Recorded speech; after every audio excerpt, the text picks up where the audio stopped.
Welcome to the Psychology Club podcast, brought to you by Vicente Martinez High School. Welcome to another episode of the Psychology Club podcast. We are on our relationship series still, and today we are going to be talking about breaking up. We're going to find out how to do it, when to do it, and how to recover. So we're going to kick things off. I'm here again with Jacob. Hi, Jacob. Hello. Thanks for being here. And Jacob, we're just going to dive right in and start with our first question, which is a tough one. How do you know when it's time to break up with someone? That is a very tough question to ask because it's so open. Mm-hmm. I think the way you know to break up with someone is communication and emotions just start to die down. Like everything just you start to slowly get, you can tell because it'll start to get distanced. Like, you guys will slowly start distancing away. And then, I think that's a good sign as to know it's time. Because a relationship that's like, gonna last, you guys will be talking still. You guys will still be, the connection will still be there. A spark will still be there. But it's not, you shouldn't confuse that dying down to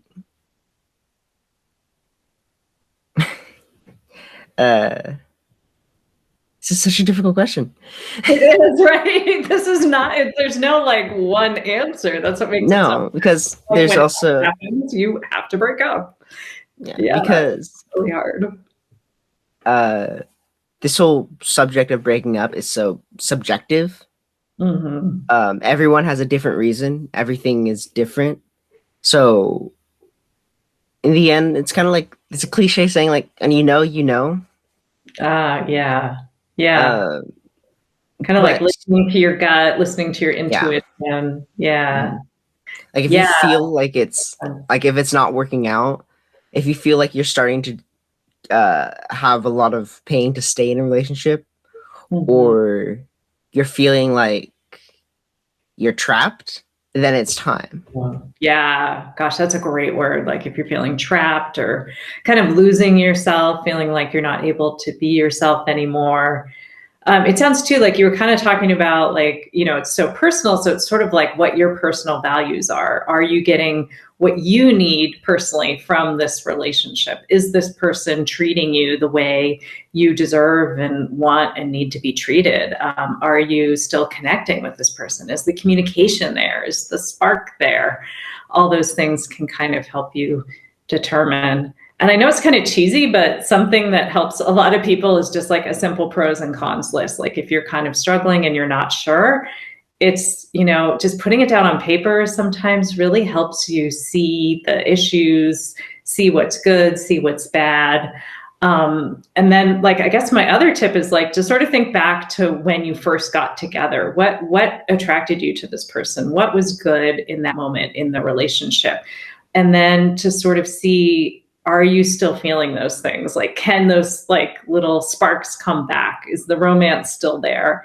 Those can be some other strategies to kind of help with that decision-making process. Cause you're right. It's so hard. It's so hard to know. And it's also hard because you never know if you were right necessarily. You're not like, it can take a while until you're sure of the decision too. So yeah, it's a process.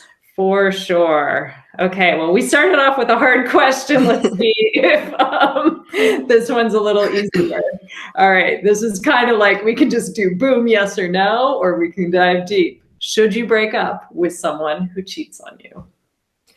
Another tough question, because a lot of people and the media says yes to that, but it's so easy for someone else to say yes, break up, when they're not in your shoes, when they aren't experiencing your emotions. This whole episode is probably going to end up being, it's your decision. This is just some ways to help find it. Because this is such a hard subject. So breaking up with someone who cheats on you. Cheating is a terrible thing. It's this. Uh, a shot. It's a sign of unfaithfulness. And in the end, what the circumstances happen? How did it happen? What did they immediately apologize? Did they feel guilty? Do you trust them enough to know this doesn't happen again? Because in the end, it's still your love, and it's still their actions that hurt you. And will it happen again if you trust them enough to know it doesn't, or if you think that it'll happen again? It's maybe if you believe that it's going to happen again, or this isn't the first time, maybe it's a sign to say don't stick with them, because they're probably not going to stay faithful, and this is going to continue to happen. Yeah, gosh, so many great guidelines in there, to, again, kind of a like follow your heart, trust your intuition, but also some really key things to be thinking about. How did they tell you? Do you trust them? Like, did they tell you right away and apologize? Did you find out and it was going on for months and you had no clue? So many variables within there. And then, sort of how they handled it afterwards, and then how you feel about how they handled it afterwards. Do you feel like you can repair and rebuild and be stronger, or is it just a sign of other issues in the relationship that really can't be repaired? Another thing is, this is a very important thing, is don't let your friends into the relationship when it comes to something like this, because they'll care about you. They'll only see your side, and they won't. And so they'll tell you break up, but it's not that easy. Mm-hmm. In the end, they're just saying like, don't ever let your friends into your relationship. And it's a good advice, because they don't know what you're going through, what your relationship's going through, what your partner is like. So while they'll have your best intentions in mind, they still don't know. Right. Yeah, it's such great advice there, to really keep your relationship to yourself, to you and your partner. And, of course, like, you can go seek advice from your friends, but know that they're going to have a bias. And that bias, of course, is to protect you, which is wonderful. Like, that's a great bias to have. And at the same time, it might make it hard to kind of understand all sides of the situation. Yeah. Right. Makes a lot of sense. Yeah. Okay, so suppose, let's just say like things aren't going well. You've thought about things, your gut is kind of telling you this is the time. Maybe you've done your pros and cons list. You've thought back to the beginning of the relationship. You don't feel that same spark or butterflies, and you decide it is time to break up. How do you do that kindly? There's the saying, there's no dignity in death. And when breaking up is the death relationship. So there's no kind way to break up with someone. The only kind way is that they want to do the same, and it becomes mutual, because a mutual breakup. But in the end, you just rip the Band-Aid. The longer you sit on it, the more pain you're going to feel. The longer you sit on it, the harder it's going to get. In the end, things like this, you just have to rip it off and go, hey, we need to break up. Like, it's gonna be really tough. There are gonna be tears. It's gonna be so difficult to do that. But there's no kind way to do it. And there are bad ways to do it. There are really bad ways to do it. But there is no kind way to do it. The kindest thing you can do is give them the understanding that, give them no interpretation.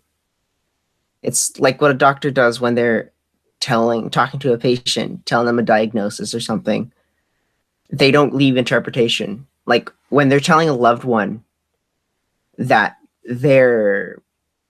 they're telling someone's loved one that person is dead, they say they're dead. They don't say they passed away. They don't say they're gone, because that can leave interpretation. That can leave, because Right.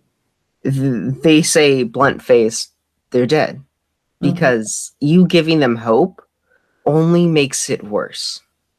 Mm. Yeah, that makes a lot of sense. So, like, being really direct and breaking up as soon as you know it's the right thing, as soon as you have clarity, not waiting a couple weeks or trying to do it in little dribs and drabs, like you're saying, it's kind of like better to just rip the Band-Aid off, be direct, be honest, be forthright. Don't like leave it open to interpretation. Like, well, there's a famous episode of Friends where Ross and Rachel go on a break, and there's so much like they both interpret that differently. What does being on a break mean? And one of them interprets it as we broke up, and the other one interprets it as we're putting a pause button on this relationship, but we're still together. So you're so right. Like, the more direct you can be in the communication, the clearer it is, and the sooner. Like, it seems like, I think a lot of people feel like, I'm being kinder if I do it slowly or if I use soft words. But you're right that the kindest thing is to let somebody know directly and fully, so that they can, of course, they're probably going to be really sad and maybe angry. And, those are hard emotions for the person who's doing the breaking up to have to deal with, but better that everyone can deal with it, get it out in the open and move on. Because like you said, it can just kind of drag on and be confusing and even harder later, the longer it goes on. So you said there are some really bad ways to break up. What are some examples of some bad ways? I'm just thinking from movies of some really bad examples of bad, terrible breakups. What are some you could think of? On days that are seen as special occasions.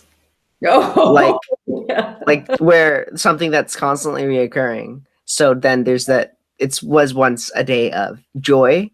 It's just a day of pain and memory. Right, like the Valentine's like a Valentine's Day, like a birthday one, a wedding anniversary. Oh, yeah. How about like methods of breaking up? Like, what do you think of breakup by text?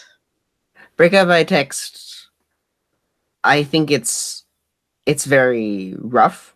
It's not ideal, but if it's the only way, then do it. Because when you're talking to someone and you're breaking up and you know how they are, like, they might try to draw you back in, then break up through text.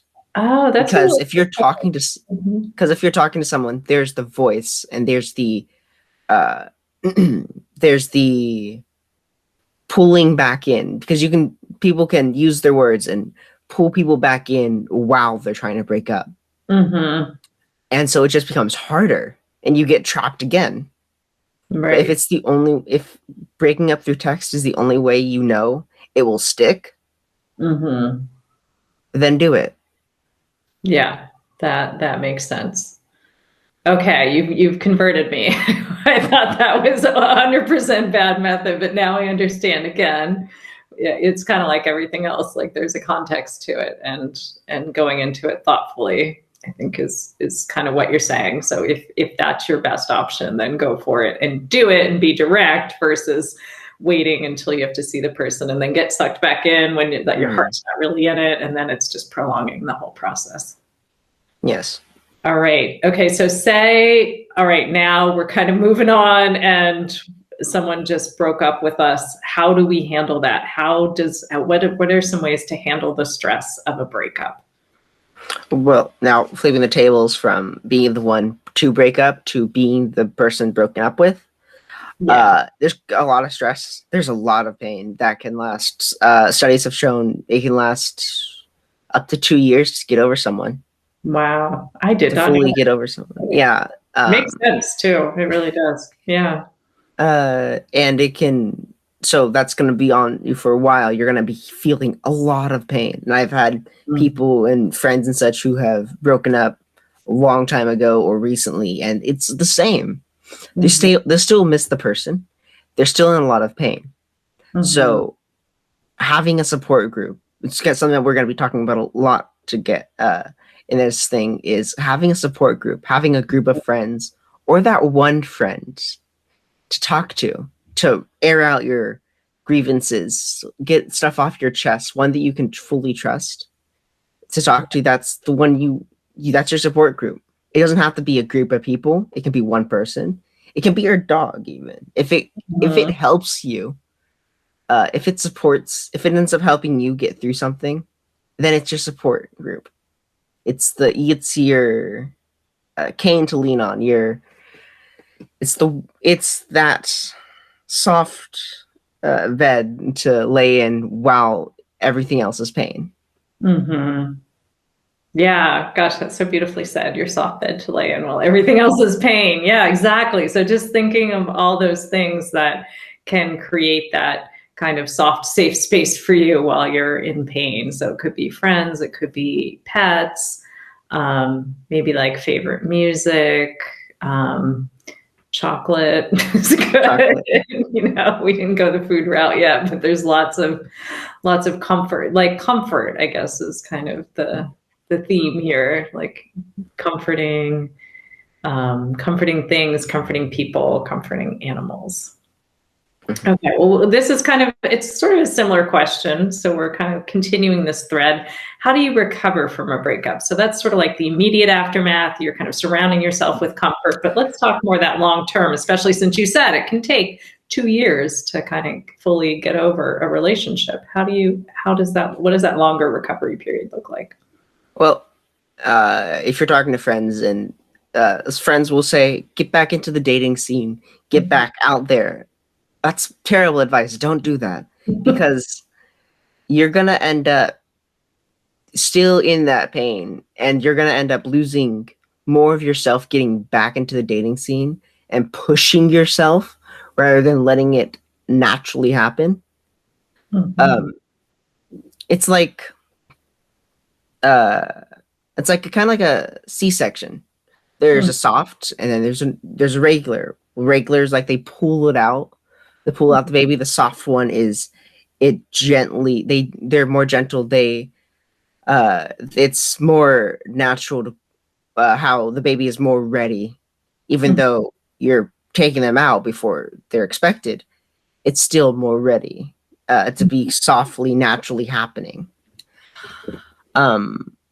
So to push yourself back into the dating scene can cause a lot of mental strain, feeling that, and you not being able to, even if because you're still recovering from this one person, you can't hold down a relationship, you're going to start feeling like it's you, and it's something that you're doing, when in reality, you just need to recover, and you still need to work on yourself more. You still need to deal with the pain and that hole left in your heart after being broken up with. Yeah. I love that image of just like a gentle recovery, like making it as gentle. And again, like slow, like do it on your time, not your friend's timeline, not just run back out there, get back in the game advice that is oh so common. Because I completely agree. I've seen so many people make a lot of bad decisions when they're in that mode of like, I've just got to get back out there. I've got to date again. Like that's the most important thing. And I think, we can also refer people back to our first episode in this series on self-love. Like really, that's why we did that episode first too, is because that's kind of the foundation of everything, is just really taking the time to know and love yourself and feel comfortable with yourself. And then when you're in a relationship, it's a relationship that suits you, that serves you, that benefits you, and not one that you're trying to use to like fill a hole in your life. Because you're complete. You don't need that person, but they're a wonderful addition versus like, I'm hurting and aching and this person left me empty inside and I just need anyone to come make me whole again. Mm-hmm. Another thing is, there's that saying, there's plenty of fish in the sea. Like, yeah, that's true. There's plenty of people out there, but to say that to someone who's in a breakup, who's through that process, is not really a good thing, because yes, there are plenty of fish in the sea, but there isn't that fish. There isn't the thing. Everyone is different in their own unique way. Even if they're similar to someone else, they're still different in some other way. So to say that there's plenty of fish in the sea isn't that true when you're when you're trying to recover and you're trying to feel what you lost, because there's still going to be that part missing. And that's where recovering more and getting over what happened means it opens up more possibilities, because you're not going to be holding on to this one thing, and you're not going to start comparing other people to this one thing, this one person. Right. Very wise. Yeah. It's like you have to recover from someone and be over them, because they, it's like a grieving process. You've lost this particular unique individual, and you want to fully accept and acknowledge and go through that. Yeah. I think your dog has a lot to say about this topic as well. Yeah.